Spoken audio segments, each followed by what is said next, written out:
friends, welcome to my YouTube channel. You are watching Study with Pratik, and today in Study with Pratik we are going to discuss about the fourth chapter of class 10th geography, that is agriculture. Agriculture का ये पहला part है इस chapter का. ये थोड़ा सा lengthy chapter होने वाला है, तो उस हिसाब से इसको हमने 3 पार्ट्स में डिवाइड किया है, जिसमें से ये फर्स्ट पार्ट है. तो सबसे पहले हम जानेंगे एग्रीकल्चर के बारे में. तो एग्रीकल्चर शब्द को हिंदी में हम बोलते हैं कृषि. किसान क्या करता है, मजदूर क्या करता है, farmers. Okay, so they do agricultural activities, they do farming, and that comes under agriculture. Agriculture को हम हिंदी में बोलते हैं कृषि. तो सबसे पहले हम बात करते हैं कि एग्रीकल्चर वर्ड आखिर आया कहाँ से है. तो ये एक लैटिन वर्ड है. It is a Latin word which is of 2 words, that is ager and culture, where ager means soil and culture means cultivation. So here you can see there is a photograph where people are doing the agricultural activity. That seems to be a rice field. So soil cultivation, agriculture means soil cultivation. It is a Latin word. So this is a 1 mark question. It is very important according to examination point of view. Now let's talk about the introduction part of this chapter. So we already have learnt about the primary, secondary and tertiary activities in your previous junior classes. So वापस हम उसको repeat करेंगे, वापस हम revise करेंगे कि primary, secondary और tertiary activities आखिर क्या होती है, जिसे हम सेक्टर्स के नाम से भी जानते हैं. Primary sector, secondary sector and then there is tertiary sector if we talk about the economic point of view of any economy. Okay, so now plant undergoes all these activities and then it is converted into a finished product which is used by people. Now let's talk about the primary activities. तो primary activities वो सारी ही activities है जो extraction और production of natural resources से relate करती हो. इसमें examples है agriculture, fishing, gathering, etc. So here the examples are given. Extraction and production, these are the 2 key points which you need to remember, which you need to by heart. Primary activities, जिसको हम हिंदी में बोलते हैं प्राथमिक क्रियाकलाप या फिर प्राथमिक क्षेत्र, अगर हम प्राइमरी सेक्टर बोले तो. अब हम बात करते हैं सेकेंडरी एक्टिविटीज़ की. तो secondary activities are the activities which are concern with processing of primary resources. जितने भी प्राइमरी रिसोर्सेज आया, सपोज एग्रीकल्चर से हमें कॉटन फार्मिंग से हमें कॉटन मिला, फिशिंग से हमें lot of fish, we got surplus of fish, gathering से we are getting something, we are getting woods. So cotton textile industry में जा रहा है, फिशिंग का फिश कहाँ जा रहा है, फिश पैकिंग इंडस्ट्री में जा रही है, गैदरिंग में हमें क्या वुड मिला तो वुड से हम पेपर बना रहे. तो these all comes under secondary activities, जहाँ पे मैन्युफैक्चरिंग वर्क चलता है. जो इंडस्ट्रीज़ है वो सारी ही सेकेंडरी एक्टिविटीज़ में आएगी. मैन्युफैक्चरिंग ऑफ स्टील है, बेकिंग ऑफ ब्रेड है, वीविंग ऑफ क्लोथ है. These all etcetera are the examples for secondary activities, जिसको हम हिंदी में बोलते हैं द्वितीयक क्रियाकलाप. अब हम बात करते हैं टर्शियरी एक्टिविटीज़ के बारे में, जिसको हम तृतीयक क्रियाकलाप के नाम से भी जानते हैं हिंदी में. It is provided to support primary secondary sectors through services के माध्यम से, सेवाओं के माध्यम से सपोर्ट प्रोवाइड करना. किनको? प्राइमरी एंड सेकेंडरी सेक्टर को. प्राइमरी और सेकेंडरी सेक्टर में काम करने वाले लोगों को जो हम सपोर्ट प्रोवाइड करते हैं, जो हम सर्विस प्रोवाइड करते हैं, सेवाएं, वो सारी ही टर्शियरी एक्टिविटीज़ में आएगी. For example, right now I am teaching, okay, so I am giving a service, so that also comes under tertiary activity. So teacher comes under tertiary sector. Okay, transport, trade, banking, insurance, advertising and many other examples. You can write down n number of examples in this section. So this was all about primary, secondary and tertiary activities. Now let's discuss about some facts in context of India, कि किस तरह से agriculture India के level पे importance रखती है. So India एक agriculturally important, agriculturally dependent country है, जिसका 2.4% आबादी जो है वो एग्रीकल्चरल एक्टिविटीज़ पे निर्भर है. ओके, जिसे हम कृषि प्रधान, हिंदी में हम बोलते हैं कृषि प्रधान देश. तो भारत एक ऐसा राष्ट्र है, भारत एक ऐसा देश है जो कृषि प्रधान है. इसका अर्थ है कि भारत की 2/3 जनसंख्या, 2/3 of India's population is dependent and is engaged in agricultural activities. So agriculture, we know very well, it is a primary activity and it produces food that we consume hai. Okay, this is a wrong spelling here, the word is consume. Okay, My writing are not that good, but I'll try my best.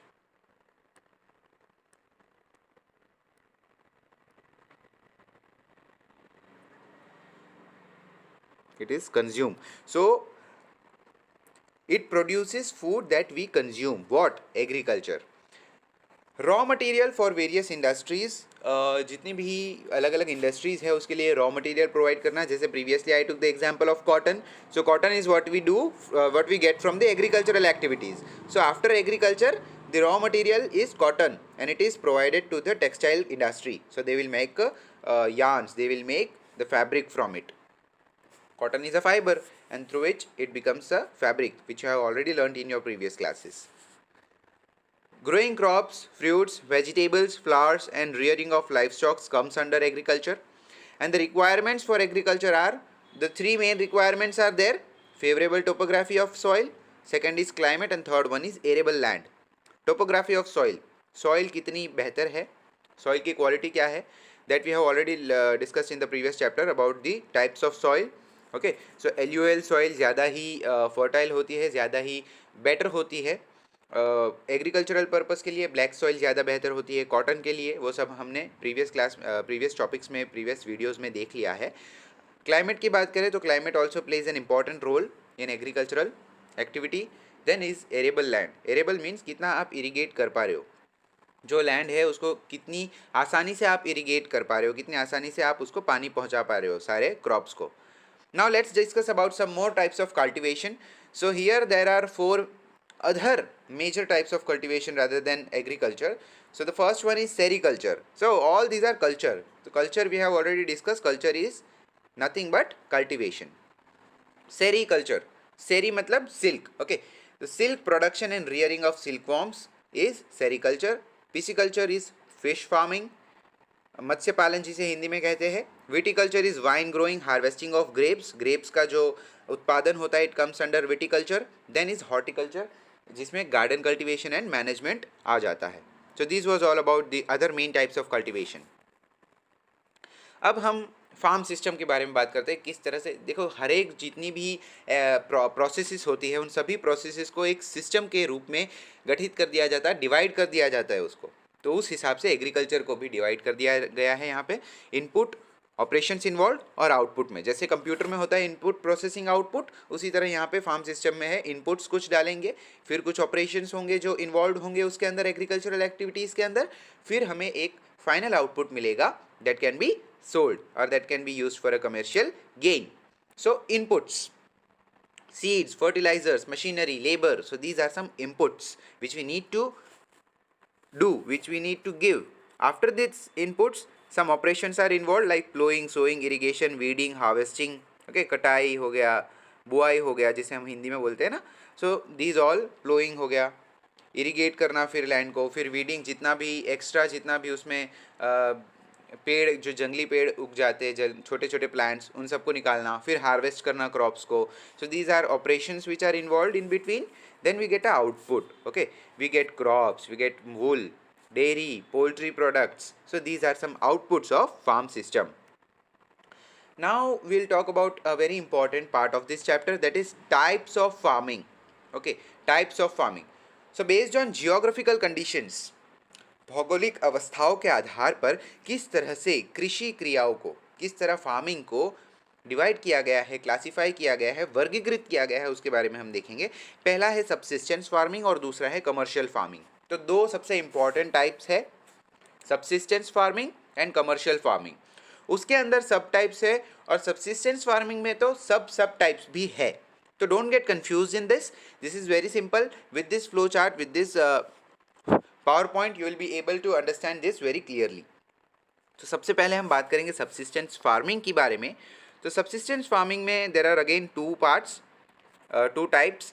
और फिर primitive farming और intensive subsistence farming है. तो primitive farming में भी वापस दो parts आ जाते हैं, दो टाइप्स आ जाते हैं, शिफ्टिंग कल्टीवेशन और नोमैडिक हर्डिंग. कमर्शियल फार्मिंग की बात करें तो उसमें कमर्शियल ग्रेन फार्मिंग है, मिक्स्ड फार्मिंग है, प्लांटेशन एग्रीकल्चर है. तो सबसे पहले हम बात करते हैं सबसिस्टेंस फार्मिंग के बारे में. तो subsistence farming is practice to meet the needs of farmers family, use of low levels of technology and household labours, small output, इसका जो आउटपुट है वो स्मॉल होता है। और उसके अंदर वापस 2 टाइप्स आ जाते हैं, इंटेंसिव फार्मिंग और प्रिमिटिव फार्मिंग। तो सिर्फ फैमिली के नीड के लिए, परिवार की आवश्यकताओं की पूर्ति के लिए सिर्फ ये सब्सिस्टेंस फार्मिंग, सिर्फ जीवन यापन के लिए, जीवन निर्वाह कृषि जिसे हम हिंदी में आई गेस कह सकते हैं, निर्वहन करने के लिए, just for survival. Use of low levels of technology, बहुत बड़ी बड़ी मशीनरी का यूज़ नहीं होता, बहुत बड़ी बड़ी टेक्नोलॉजी का यूज़ नहीं होता, बड़ी बड़ी मोटर्स का यूज़ नहीं होता।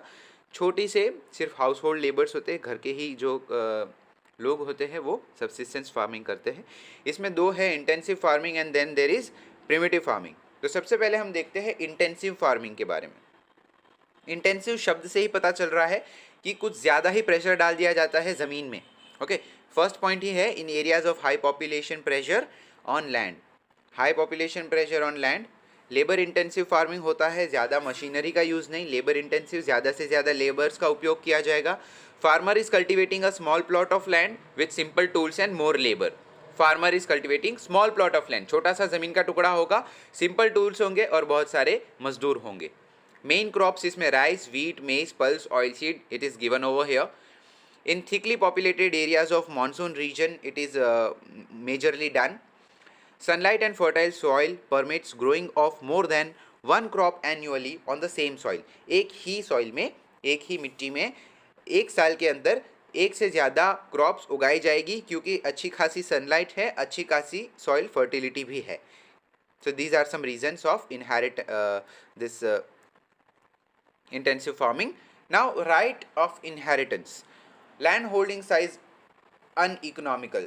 तो जो राइट ऑफ इनहेरिटेंस है, यहाँ राइट इफ नहीं आता, तो लैंड होल्डिंग साइज अनइकोनॉमिकल होती है। राइट ऑफ इनहेरिटेंस किसको जाएगा? इनहेरिटेंस मतलब suppose there is a person, let me write out over here, there is a person called A, उसके 2 बेटे हैं, 1 and 2, okay, Ram and Shyam you can take. तो A के पास एक लैंड का टुकड़ा है जो 100 एकर्स का है, 100 एकड़ नहीं, चलो 1 एकड़ लेते हैं, 100 तो बहुत ही ज़्यादा हो गया। 1 एकड़ का लैंड है उसके पास।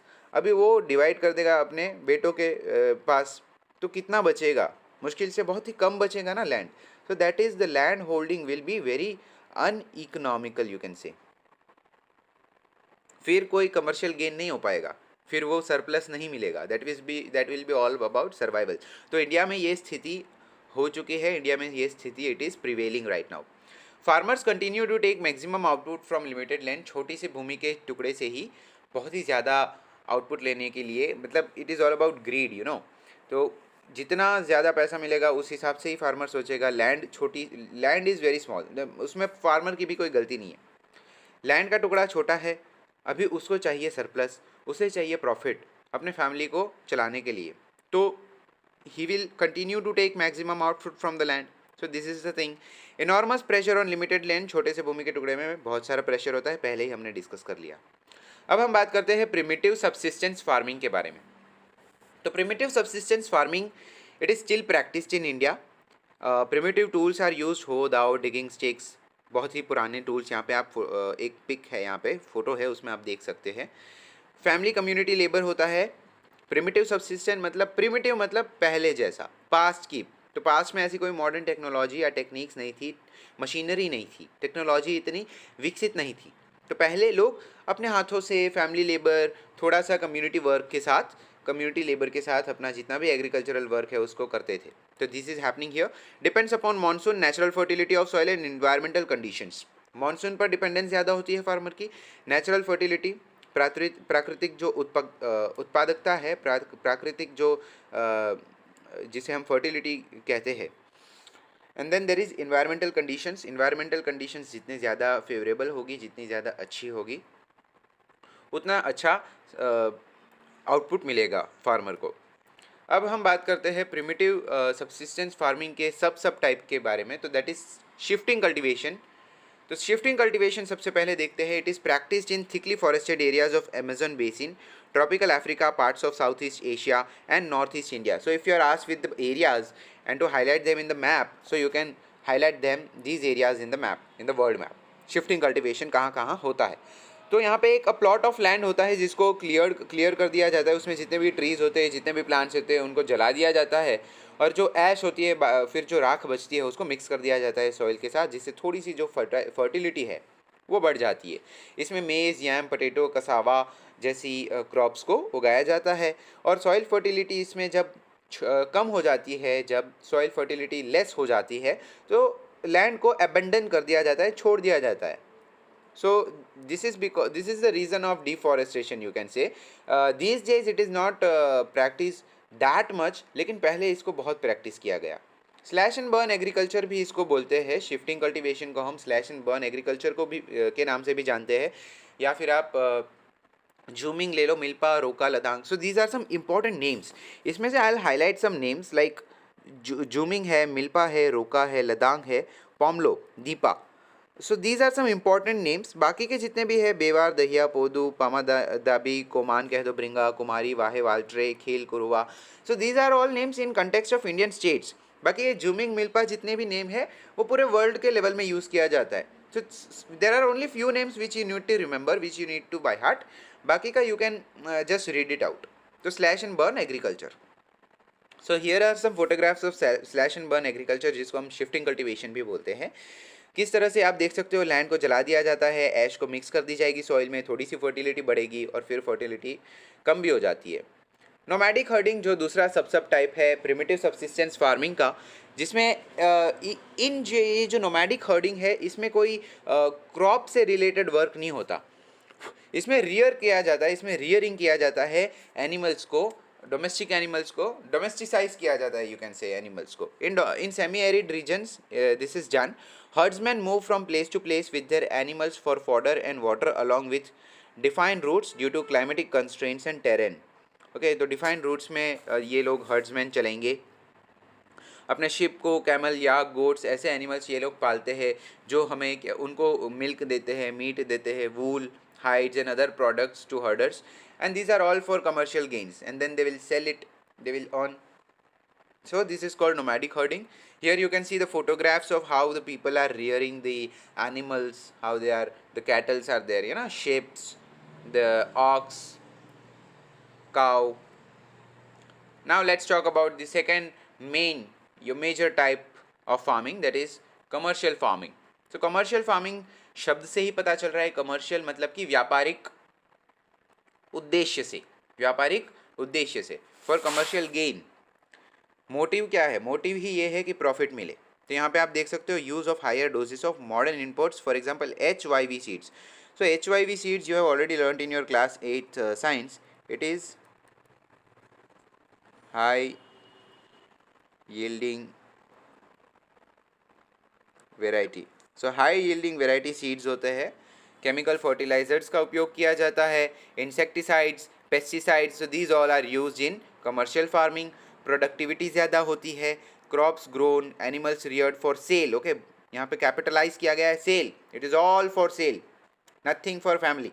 Okay, large area and capital, बहुत ही बड़ा एरिया होता है, बहुत ही ज़्यादा कैपिटल मतलब बहुत ज़्यादा पैसों का इन्वेस्टमेंट किया जाता है, और जितना भी वर्क है वो मशीनों द्वारा। यहाँ फोटो में आप देख सकते हो किस तरह मशीनों के द्वारा काम किया जाता है। Examples, rice is a commercial crop in Haryana and Punjab. Punjab में कमर्शियल क्रॉप है क्या?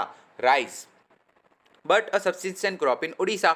उड़ीसा में इतना राइस नहीं उगाया जाता क्या, क्योंकि वहाँ की क्लाइमेट, वहाँ की टोपोग्राफी इतना अच्छा नहीं है जितना हरियाणा पंजाब में है राइस के लिए favourable. In the western India the wheat is known as commercial crop. Western India मतलब राजस्थान हो गया, गुजरात हो गया, Maharashtra, MP। And in eastern India like Bihar it is known as subsistence. Bihar में राइस ज़्यादा उगाया जाएगा लेकिन वीट ज़्यादा नहीं, तो वहाँ पे सब्सिस्टेंस हो गया। तो इलाकों के आधार पे, एरियाज़ के आधार पर क्रॉप्स को अलग अलग तरीके से डिवाइड किया जाता है, कहाँ कमर्शियल है, कहाँ सब्सिस्टेंस है। तो यहाँ पे three types of commercial farming आ जाता है, commercial grain farming, mixed farming and plantation agriculture. So let's talk about commercial grain farming first. तो ग्रेन फार्मिंग शब्द से ही पता चलता है कि किसकी एग्रीकल्चरल किया जा रहा है, यहाँ पे ग्रेन का एग्रीकल्चर किया जा रहा है। Crops grown for commercial purpose, for example wheat and मेज in temperate grasslands of north America, Europe, Asia. तो टेम्परेट ग्रासलैंड्स के बारे में हमने बहुत अच्छी तरह पहले भी पढ़ा है, पंपास, प्रेरीज, है ना, वेल्स। तो these are some grasslands the temperate grasslands. तो यहाँ पे ये कमर्शियल ग्रेन फार्मिंग बहुत ही ज़्यादा प्रमाण में की जाती है, क्योंकि वहाँ की टोपोग्राफी अच्छी है, वहाँ की इरिगेशन एरेबल लैंड बहुत सुंदर है, वहाँ का क्लाइमेटिक कंडीशंस बहुत बेहतर है, तो इसलिए वहाँ पे कमर्शियल ग्रीन फार्मिंग ज़्यादा प्रैक्टिस किया जाता है। विश्व के अलग अलग इलाकों में सबसे ज़्यादा यही किया जाता है। स्पार्सली पॉपुलेटेड एरियाज़ जो कम पॉपुलेटेड एरियाज़ है वहाँ पे ज़्यादा किया जाएगा, क्योंकि लैंड का एरियाज़ बहुत बड़ा होगा। क्योंकि लैंड का एरिया बड़ा है, बड़ी बड़ी मशीनरीज यूज़ की जाएगी, बड़े बड़े फार्म्स होंगे, सिंगल क्रॉप को ग्रो किया जाता है। सीवियर विंटर्स होते हैं, बहुत ही सीवियर विंटर होते हैं, जाड़े के मौसम बहुत ही भयानक खतरनाक होते हैं। तो क्या होगा, एक ही क्रॉप उगाया जाएगा, लेकिन वो एक क्रॉप से बहुत सारा क्या मिलेगा, प्रॉफिट। अब हम बात करते हैं मिक्स्ड फार्मिंग के बारे में। शब्द से ही पता चल रहा है, मिक्स्ड फार्मिंग मतलब एक ही लैंड के टुकड़े में दो टाइप या तीन टाइप, दो या दो से ज़्यादा टाइप ऑफ क्रॉप्स उगाए जाएंगे। Land use for growing food and fodder crops and rearing livestock. तीन बात कही गई है, food, fodder crops, rearing livestock, तीन चीज़ों के लिए। And it is practised in Europe, eastern USA, Argentina, south east Australia, New Zealand and South Africa. So these are some countries where mixed farming is practised more. Plantation agriculture की बात करते हैं, जो तीसरा सब टाइप है कमर्शियल फार्मिंग का। So a type of commercial farming where a single crop of tea, coffee, sugarcane, cashew, rubber, banana, cotton is grown. So these are some examples of plantation agriculture, you can say. Okay, the crops which are grown: tea, coffee, sugarcane, cashew, rubber, banana, cotton. So these are some examples. 2 marks or 1 mark question may come, and this is very important according to examination point of view. Large amount of labor is required in plantation agriculture. Large capital is required. Processing in farm or factories is done. Transport network development necessary होता है plantation agriculture के लिए। Major plantations in tropical regions of the world, तो rubber Malaysia में उगाया जाएगा, coffee Brazil में, tea India में, श्रीलंका में। ओके, तो these are some examples where plantation agriculture is done. You can see a plantation agriculture farm in the photograph. So guys, this was all about the first part of this chapter. I hope you liked the way I teach this time. This was the PPT. This was a new way of learning, and I hope you are enjoying learning with Study with Pratik. And I hope you don't have any doubts regarding this part, or else if you have any, so please free to DM me on my Instagram account. I am always available in Instagram. I am always available in the comment section of YouTube. I reply to each and every of your comments. So please make sure you give me your honest feedback, your honest opinion. How do you like my video? Please share with your friends. And this was all about it, guys. Hope to see you soon in the next video. Till that, stay tuned, stay happy, stay safe. Goodbye, and thank you very much for watching.